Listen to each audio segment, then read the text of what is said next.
안녕하세요. 오늘은 조용히 벌어지고 있는, 그러나 곧 우리 모두의 삶을 뒤흔들지도 모를 문제에 대해 말씀드려 보려 합니다. 최근 몇 년 사이 우리나라 요양병원 수가 눈에 띄게 줄어들고 있다는 사실 알고 계셨나요? 불과 5년 전만 해도 전국에 1577개소에 달하던 요양병원이 지금은 1342개소로 줄었습니다.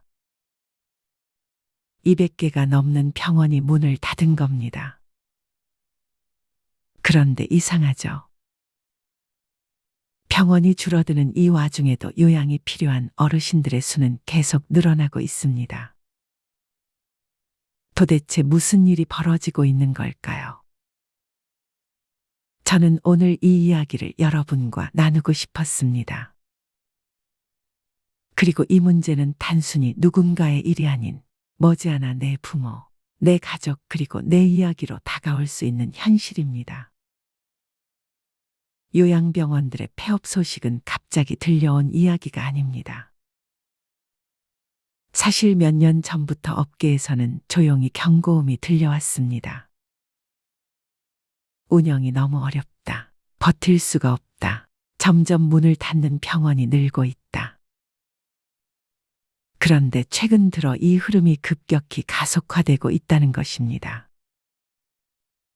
일부 보도에서는 1300여 개 요양병원 중 800곳 이상이 문을 닫게 될 것이라는 극단적인 전망까지 나왔습니다. 왜 이렇게 갑자기 많은 요양병원들이 문을 닫고 있는 걸까요? 가장 큰 이유는 두 가지입니다. 바로 수가 문제와 정책 방향 전환입니다.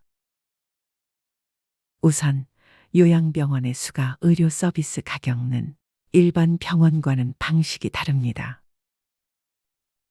일반 종합병원에서는 환자가 검사를 받을 때, 진료를 받을 때, 주사를 맞을 때마다 각각에 대해 요금을 청구할 수 있습니다. 이를 행위별 수가제라고 하죠. 그런데 요양병원은 일당 정액 수가제입니다. 무슨 뜻이냐 하면 환자 한 명에게 하루 동안 제공되는 모든 서비스에 대해 정해진 금액만을 받을 수 있다는 겁니다. 진찰을 많이 하든 주사를 여러 번 놓든 검사 장비를 돌리든 관계없이 하루치 요금은 고정이라는 이야기죠. 이런 구조에서는 중증 환자가 많아질수록 손해입니다. 돈은 더 들고 받는 수익은 같으니 오히려 열심히 진료할수록 적자가 나는 구조가 되어버린 겁니다. 게다가 최근 몇 년 사이 인건비는 급격히 올랐습니다. 최저임금은 연속으로 인상되었고 물가는 고공행진을 이어가고 있습니다.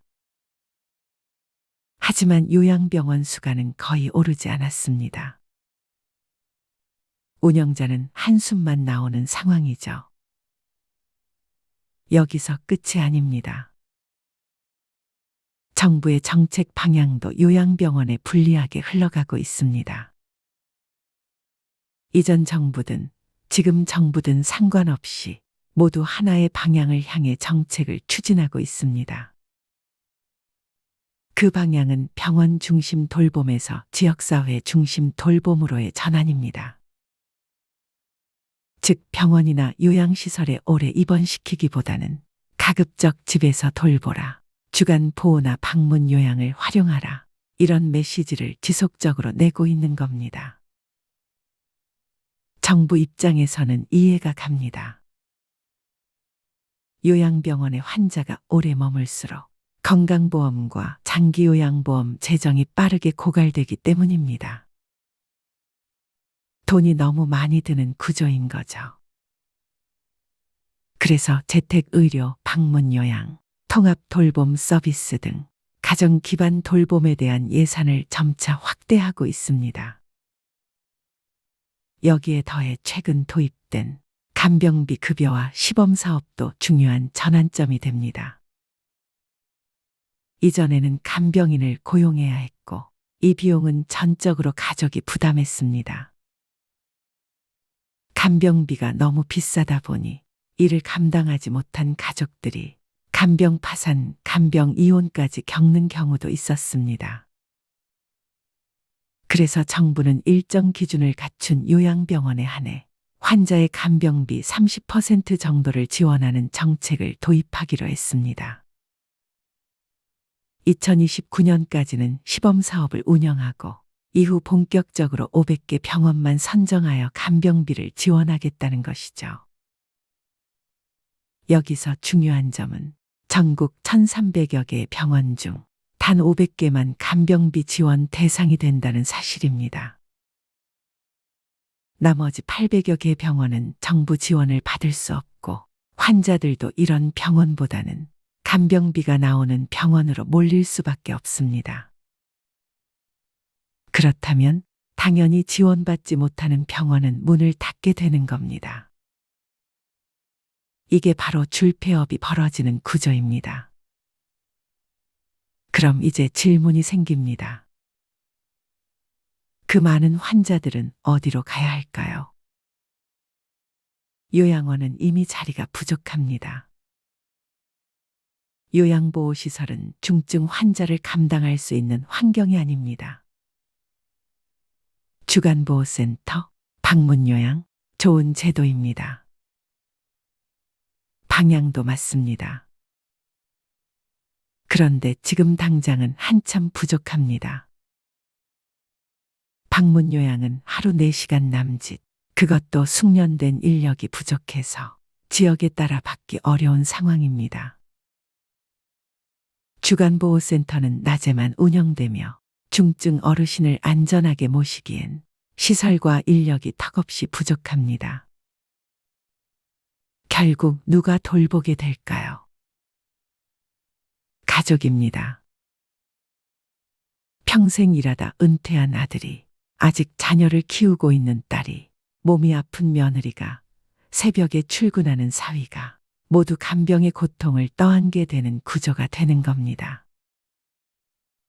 사실 이런 변화는 우리나라만의 문제는 아닙니다.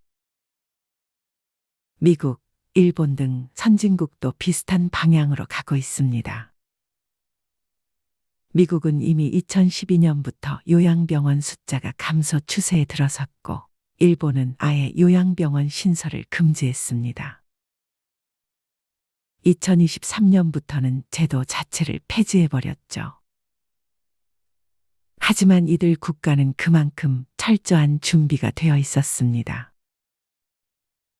재택의료 시스템, 지역사회 돌봄 네트워크, 공공간병 시스템까지 철저히 구축되어 있었기 때문에 가능했던 전환입니다. 그런데 지금 우리나라의 상황은 어떨까요? 너무 빠릅니다. 준비가 부족합니다. 현장과 괴리되어 있습니다.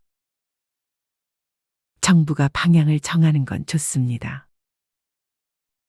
하지만 그 길을 가기 위해선 현실적인 기반과 현장의 목소리를 먼저 들어야 합니다.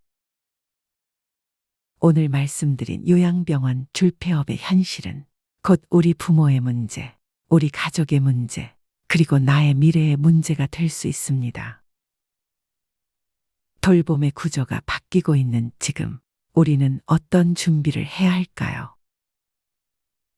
무엇보다 중요한 건 정부와 현장이 함께 머리를 맞대고 천천히, 그리고 튼튼하게 길을 닦아가는 일일 겁니다. 병원이 줄어든 자리를 집과 가족이 대신하는 구조가 되려면 그에 걸맞은 사회적 지원과 돌봄의 인프라가 먼저 마련되어야 하니까요. 오늘 영상이 여러분의 삶의 작은 통찰이 되었다면 좋아요 한 번만 눌러주시면 큰 힘이 됩니다. 마지막으로 좋은 글 하나 소개해드리겠습니다. 내 걱정은 하지 마라. 거기 가면 친구도 많이 사귀고 요즘은 밥도 잘 준다 카더라. 애써 밝은 표정으로 말하는 어머니의 말에 아들은 묵묵부답. 침통한 표정으로 팔짱을 낀 채 창밖을 바라보고 섰다. 허름한 가방에 시어머니 옷가지를 챙겨 넣던 며느리. 그래요, 어머님. 요즘 요양원은 옛날과 다르대요. 저희들도 자주 찾아뵐게요. 아들 대신 답한다. 괜찮다. 남편 일찍 죽고 자식 3남매 키우면서 그 힘든 나날. 자신을 달래려고 수없이 했던 말. 이제 또다시 그 괜찮다로 자신을 다독이며 가족 사진 한 장 며느리 몰래 가방 속에 챙긴다. 부모가 마음과 다른 말을 하시는 건 자녀가 걱정할까 봐입니다. 자녀가 부모의 그런 말씀을 믿으려 하는 건 부모보다 자신을 먼저 생각해서입니다. 이것이 자식입니다. 나 역시 자식에겐 그런 부모입니다. 하지만 부모님에게 조금만 더 관심을 가져주세요. 아프신 데는 없으세요? 늙으면 다 아프지? 지낼 만은 해? 부모님의 몸 상태 변화를 잘 관찰하세요. 식사는 잘 하셨는지, 허리가 더 굽은 것은 아닌지, 말기가 어두워진 것은 아닌지, 지속적인 통증이 있으신 건 아닌지, 잘 하시던 일이 최근 들어 어려워하시지는 않은지, 설령 문제 해결이 어렵더라도 자녀의 관심은 따뜻한 위로가 됩니다. 또 나이가 들면 죽어야지 이렇게 말씀하시는데 연세가 많은 부모님도 죽음은 무섭습니다. 죽음은 나이와 상관없이 누구나 무섭습니다.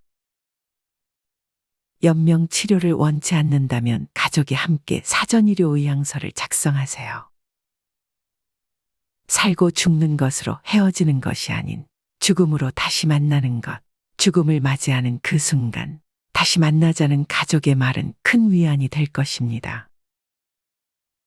부모님은 늘 괜찮다고 하시지만 면회 온 손주에게 줄 용돈이 없어서, 줄 간식이 없어서 속상해하시고, 또 엄마를 보러 온 아들에게 마지막으로 엄마로서 밥 한 끼 해주지 못하는 것을 너무 안타까워하십니다. 가끔 전화해서 엄마라고 불러주세요. 이제나 저제나 자녀의 목소리를 들어야 안심하는 것이 부모니까요. 어느 한 어머니가 자식들에게 쓴 편지를 먼저 읽어드리겠습니다.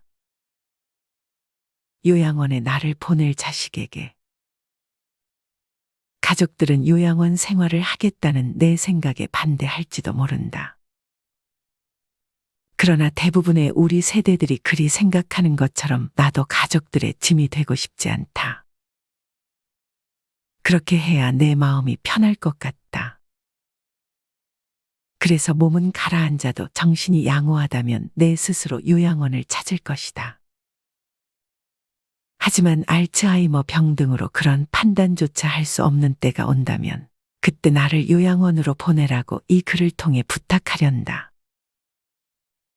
얘들아, 나의 뇌가 나와 너희들을 내 기억에서 밀어냈을 때 나를 요양원으로 보내다오. 우리 엄마는 그림 그리기를 좋아하니 펜과 종이를 늘 마련해 주세요. 낙지는 못 드세요. 등등. 내가 좋아하는 것과 싫어하는 것을 그곳 사람들에게 미리 알려주렴. 간간히 내게 찾아와서 너희를 보게 해다오. 낯선 사람 보듯 누구세요? 하더라도 내 마음속 깊은 어딘가에서 너희를 알아보고 기뻐할지 몰라. 행복했던 시절 이야기를 들려주거나 사진을 보여주렴. 비록 내가 먼 곳으로 눈을 돌린다 해도 내 영혼 어딘가에서 알아보고 즐거워할지 누가 아니? 여러분은 이 글을 읽고 어떤 마음이 드셨나요? 부모를 부양하는 문제에 있어 부모나 자녀 세대의 견해가 빠르게 변화하고 있습니다. 우리 세대가 20, 30대였을 때 노부모는 당연히 자식이 모셔야 한다고 생각하는 사람이 많았습니다. 그러나 지금은 자식들에게 짐이 된다며 부양을 원하지도 기대하지도 않습니다. 게다가 포기할 것이 많다며 힘들어하는 30을 훌쩍 넘긴 자식들의 부양까지 감당해야 하는 안타까운 낀 세대이기도 합니다. 반면 자식 세대는 부모 부양의 책임을 크게 느끼지 못하고 있습니다. 요양원에서 근무하던 지인의 말로는 요양원에 입소한 각자의 사연은 달랐지만 요양원에 들어오는 순간 바깥 세계와 단절되는 건 모두가 같았다고 합니다. 면회와 외출엔 아무런 제한이 없었지만 찾아오는 이도 나가는 이도 거의 없었답니다. 노인 27명 가운데 한두 명만이 가족이 일주일에 한두 번 찾아와 10분 남짓 머물다 가고 나머지 노인들은 명절에만 겨우 가족의 얼굴을 볼 수 있었다고 합니다. 요양원에 자발적으로 입소한 분들 역시 마찬가지라고 합니다. 자신의 모습이 초라해 스스로 세상과 단절하는 분들도 많다고 합니다. 평균 수명이 늘다 보니 노인 문제가 심각해졌습니다. 얼마 전 건강상의 문제로 가까운 병원에 입원 치료를 하였는데 많은 노인분들이 병실에 누워 계셨습니다. 부모님을 뵈러 오는 아들, 딸, 사위, 며느리, 손자 등 가족들의 면회 모습을 보면서 느낀 점을 몇 가지 말씀드리고자 합니다. 어느 날 아들과 딸로 보이는 부부가 병원 복도 구석에서 고개를 숙이고 앉아있는 늙은 할머니에게 따지는 장면을 보고 참 서글프다는 생각이 들었습니다. 대화 내용 중 왜 엄마는 시키는 대로 안 했냐는 것입니다. 숫자도 이름도 나이도 기억 안 나고 무조건 모른다고 그래라 했잖아. 그래야 치매 등급을 받아 요양병원에서 혜택을 받는다고 야단칩니다. 그리고 집도 내놓아서 갈 데도 없다고 호통을 칩니다. 조사원에게 못 치는 거짓말을 못하는 성격으로 자식이 수차례 단단히 타일러 것만 사실대로 정확히 대답했다고 합니다. 얼른 엄마를 요양원에 보내버리려는 아들과 딸의 마음입니다. 이게 현실입니다. 국가가 독거노인을 지원해주는 제도의 허점을 잘 이용하는 사례들이 너무 많습니다. 홀로 집 나와서 가족과 연락 안 된다. 수입 없다며 거리에 놔둔다면 노인들은 국가의 혜택을 받는 것이죠. 자식들은 부모를 쫓아내도 걱정이 없습니다. 우리 5060 세대들은 압니다. 언젠가는 아니 그리 오래지 않아 지금보다 많은 것을 내려놓아야 할 때가 온다는 것을 압니다. 머지않아 지팡이와 휠체어, 유모차 같이 생긴 노인보행기 없이는 다닐 수 없을 때가 올 수도 있다는 것을 말이죠. 나이는 숫자에 불과하다고 힘주어 말해보지만 몸과 마음은 어제와 점점 달라지고 있다는 것을 부인할 수 없습니다. 때가 되면 식물들은 꽃과 잎을 떨굴 준비를 합니다. 꽃은 세상을 아름답고 향기롭게 꾸미고 벌과 나비에게 꿀을 주고 다음 세대의 번식을 위해 열매를 맺은 후에는 떨구어 대지를 향합니다. 잎도 줄기의 작용인지 아니면 잎이 알아서 떨어지는 것인지는 알 수 없으나 가을이 되면 낙엽이 됩니다. 식물들이 때를 알아 꽃이나 단풍으로 마지막을 예쁘게 장식하고 떨어지듯 우리도 인생의 끄트머리에 있는 때를 미리 생각하며 아름다운 마무리가 될 수 있게 준비하는 것은 어떨까요? 다음으로 어느 요양원에 버려진 어머니의 일기를 읽어드리겠습니다. 미안하구나, 아들아. 그저 늙으면 죽어야 하는 것인데 모진 목숨 병든 몸으로 살아 내게 짐이 되는구나. 여기 사는 것으로도 나는 족하다.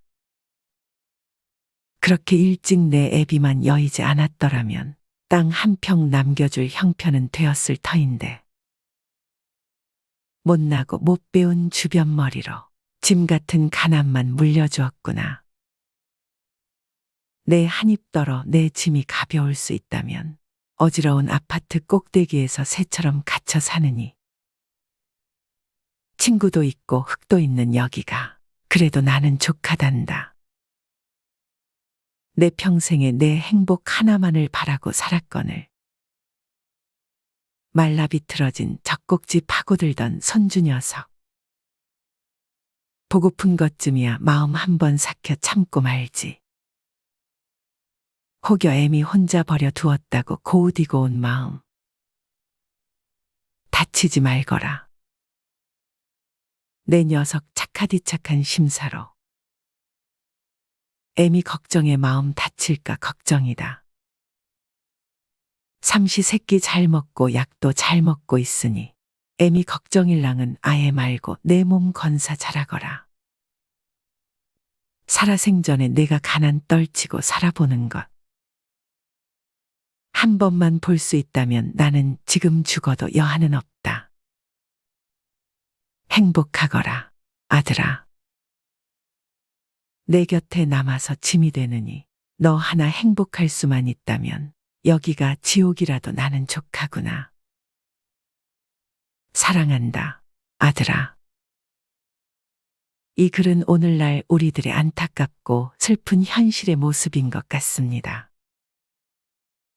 현대판 고려장인 요양원에 버려진 어느 어머니의 일기입니다. 요양원에서 시간을 보내는 사람들은 언제나 방문객을 애타게 기다립니다. 가족들에게서 걸려오는 전화 한 통이라도. 여기 이 어머니는 우리보다 더욱 열악한 여건에서 살아가신 우리 모두의 어머니고 나의 어머니입니다. 그리고 미래의 우리들의 모습일 수도 있습니다. 이 어머니 또한 우리와 같은 시절이 있었고, 아름다운 청춘과 사랑의 시간이 있었던 한 사람이란 것을 우린 기억해야 합니다. 그 아름다웠던 세월을 한번 즐기지도 못하고 자식들에게 빼앗긴 모진 삶의 주인공이란 걸. 우리가 이 자리에 있음은 바로 우리들의 어머 네가 계셨기에 가능하다는 것을 잊어서는 안 됩니다. 다시 한번 말씀을 드립니다. 우리들은 결코 잊어서는 안 됩니다. 낯설고 귀찮은 늙은이가 아닌 세상에 단 한 분뿐인 우리 어머니입니다. 우리는 부모님이 살아계실 때 더 잘해야 합니다. 부모님의 죽음은 가늠조차 어려운 고통스러운 일이지만 언젠가는 반드시 찾아오는 통과의례입니다. 소설호가 영화 등 수많은 작품들은 부모를 잃은 뒤 자식들이 겪게 되는 회한과 상실감을 그리고 있습니다. 대표적인 영화 애자가 그렇습니다. 이 영화에는 29세 철부지 딸 박애자와 시한부 엄마 최영희가 등장합니다. 바람 잘 날 없이 싸우던 두 모녀는 죽기 전 마지막으로 여행길에 오릅니다. 마지막 여행길에서 엄마는 결국 딸의 품에 안겨 숨을 겨두고 애자는 엄마를 품에 안은 채 흐느껴 옵니다. 영화 속 애자처럼 부모님을 떠나보내고 자식들이 가장 많이 하는 후회는 무엇일까요? 마지막으로 부모님이 돌아가신 후 가장 많이 후회한다는 8가지에 대해 알려드리도록 하겠습니다. 첫 번째, 가슴에 못 박는 말은 하지 말았어야 했다. 오랜 세월을 함께 살다 보면 서로 상처를 주고받는다. 어떤 말은 가벼운 상처를 남기지만 어떤 말은 날카로운 조각이 돼 가슴에 박힌다. 죽기 전에 그 조각을 빼고 상처를 어루만져 드렸어야 했다. 영원히 곁에 있을 것이라는 생각에 미안하다는 말을 하지 못한 게 이토록 후회가 될 줄은 몰랐다. 두 번째, 더 많이 챙겨드려야 했다. 바쁘니까 나중에 알려줄게. 스마트폰 조작법이나 컴퓨터 사용법을 알려주는 게 그리 어려운 일도 아닌데 늘 짜증을 냈다. 특히 직장 생활을 하다 보면 부모님을 챙기는 게 말처럼 쉽지 않다. 쏟아지는 업무와 야근에 분주하게 살다 보면 어느새 부모님은 까맣게 잊힌다. 일은 언제든 할 수 있는 것이지만 한 번 떠난 부모님은 다시 돌아올 수 없다는 것 깨달았을 땐 이미 늦었다. 세 번째, 따뜻하게 안아드리지 못했다. 상고를 견디며 낳은 아이가 두 발로 서기 전까지 부모는 젖을 물리고 품에 안으며 지극정성으로 돌본다. 그렇게 큰 사랑을 받고 자랐으면서 정작 자식은 고생한 두 손을 꼭 잡아주거나 등을 쓸어주는 등 간단한 스킨십도 불편해했다. 스킨십을 하기엔 징그러운 나이가 됐다는 건 정말 바보 같은 생각이었다. 네 번째, 고맙다, 사랑한다, 미안하다, 말하지 못했다. 애인에게는 입버릇처럼 사랑한다 말하면서 부모님께는 사랑한단 말을 자주 하지 못했다. 용돈이 필요할 때만 입 발린 멘트를 날리고 키워주셔서 감사하다는 진심 어린 말 한마디 건네지 못했다. 많이 표현하면서 살 걸 하는 후회가 남는 순간이다. 다섯 번째, 좋은 선물을 해드리지 못했다. 자신은 값싼 것을 걸치고 다니면서도 어디 가서 주눅들까. 자식에겐 가장 좋은 것을 해주고 싶은 게 부모 마음이다. 비싼 명품은 아니더라도 마음을 담아 좋은 선물하자. 해드리지 못하고 떠나보낸 게 가슴 아프다. 문제는 돈이 아니라 마음이었다는 걸 이제와 후회해도 소용없다. 여섯 번째, 함께 하는 시간을 많이 가졌어야 했다. 친구들과 놀러 다니느라 직장 야근의 피곤함으로 정작 부모님과 데이트다운 데이트를 하지 못했다. 함께 맛집에도 가고 쇼핑도 하며 즐거운 시간을 보냈더라면 하는 아쉬움이 남는다. 시간이 지나면 기억도 흐려질 텐데 부모님을 좀 더 오래 기억할 수 있도록 살아생전에 많은 추억을 만들었어야 했다. 일곱 번째, 부모님과 여행을 떠나지 않았다.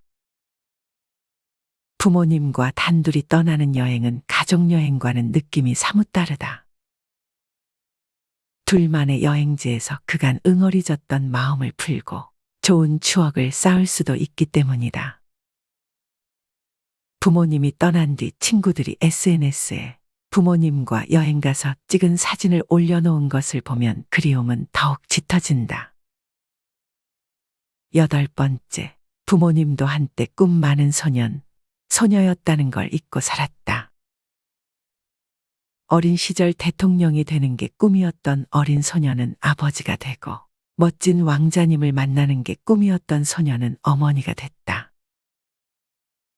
자식을 키우느라 제 꿈을 하나씩 놓아버린 부모님의 시간을 나이가 들면서 뒤늦게 알아버렸다.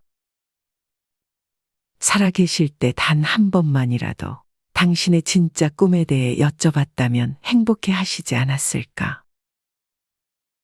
부모가 되고 나이가 들다 보면 어린 시절에 부모에게 불효했던 것을 뒤늦게 깨닫고 마음 아파합니다. 나도 그러했기에 자식이 나를 서운하게 하는 일이 있다 해도 이해하려 합니다. 아쉬움과 후회 속에서 살아가는 것이 인생이니까요. 부모님 떠나보낸 후 사무치게 그리워하기보다 살아계실 때 부모님께 잘해드리세요. 내 고집이 부모님을 이기려 한들 무슨 소용이 있을까요?